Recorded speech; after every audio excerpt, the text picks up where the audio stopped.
এইভাবে নিরামিষি দিনে বানিয়ে ফেলতে পারেন মুগ ডাল পেঁপের ঘন্ট। খেতে কিন্তু অসাধারণ হয়, আর যারা পেঁপে খেতে পছন্দ করে না তারাও কিন্তু এই রেসিপিটা খেয়ে নেবে। তার কারণ হলো পেঁপেগুলোকে ছোট ছোট টুকরো করে কেটে নিতে হবে, আর একইভাবে নিয়ে নিতে হবে কেটে আলুগুলোকেও। এর জন্য প্রথমেই কড়াইতে সর্ষের তেল গরম করে ছোট ছোট ডুমো ডুমো করে কেটে রাখা আলুর টুকরোগুলো ভেজে নিতে হবে। অবশ্যই কিন্তু এই রেসিপিটা সর্ষের তেলেই বানাবেন, তাহলে বেশ একটা ঝাঁঝালো ব্যাপার আসবে। এবার দিয়ে দিচ্ছি পেঁপের টুকরোগুলো দিয়ে আলুর সাথে ভালো করে ভেজে নেব। পেঁপে আর আলু বেশ ভালো করে ভেজে নিতে হবে। পেঁপেটাও কিন্তু লালচে করে ভেজে নিতে হবে, তাহলে কিন্তু পেঁপেগুলোর স্বাদও বদলে যাবে।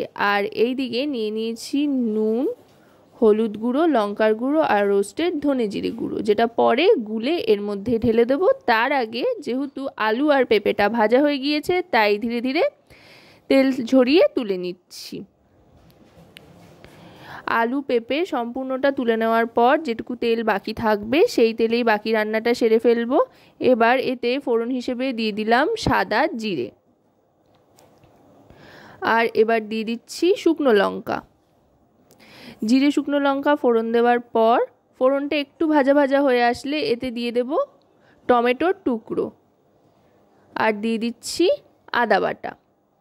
এখানে একটা মাঝারি সাইজের টমেটো ছোট ছোট টুকরো করে কেটে নিয়েছি, আর যেহেতু নিরামিষ রেসিপি তাই আদা তো অবশ্যই দিতে হবে। আদা বাটাটা দিয়ে একটু ভাজা ভাজা করে নিলাম। আদা আর টমেটোর কাঁচা ভাবটা কেটে আসলে যে মশলাগুলো রেখেছিলাম গুঁড়ো মশলা, সেটা জলে গুলে দিয়ে দিলাম মশলার মিশ্রণটা। এবার গ্যাসের ফ্লেমটা মিডিয়াম টু লোতে রেখে ভালো করে মশলা কষাতে থাকতে হবে। মশলা কষাতে কষাতে দিয়ে দিচ্ছি ভিজিয়ে রাখা মুগ ডাল। মুগ ডালটা কিন্তু আগে থাকতে ভিজিয়ে রাখতে হবে। এখানে কিন্তু আমার হাতের 2 মুঠ পরিমাণে মুগ ডাল ভিজিয়ে রেখেছিলাম, মোটামুটি ঘন্টাখানেক ভিজিয়ে রাখলেই চলবে। তারপর জল ঝরিয়ে দিয়ে দিতে হবে। একটু বেশি পরিমাণে মুগ ডাল হলে কিন্তু এই রেসিপির টেস্টটা অনেক গুণ বেড়ে যায়। মুগ ডালটা মশলার সাথে কষিয়ে নেওয়ার পর এবার দিয়ে দিলাম ভেজে রাখা আলু পেঁপের টুকরোটা। এবার ভালো করে এটাও খানিকক্ষণ কষিয়ে নেব গ্যাসের ফ্লেমটা মিডিয়াম টু লোতে রেখে।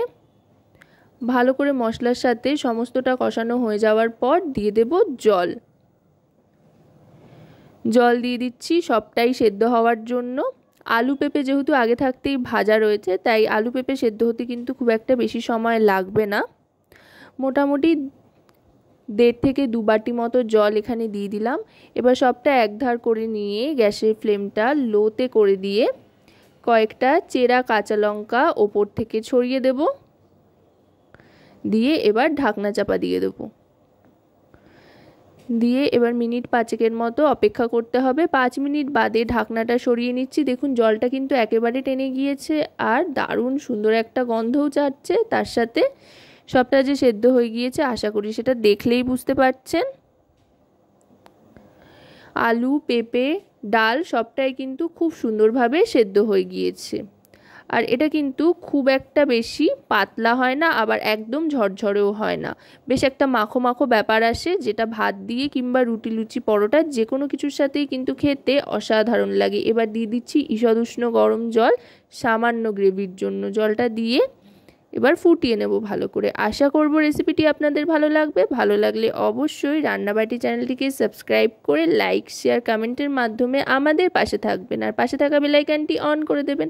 আর যদি রেসিপিটি আপনারা আমাদের ফেসবুক পেজ থেকে দেখেন তো অবশ্যই আমাদের ফেসবুক পেজটিকে ফলো করার অনুরোধ রইল। এবার দিয়ে দিলাম স্বাদমতো মিষ্টি, যেহেতু নিরামিষ রেসিপি তাই মিষ্টি দিলে বেশ ভালো লাগে।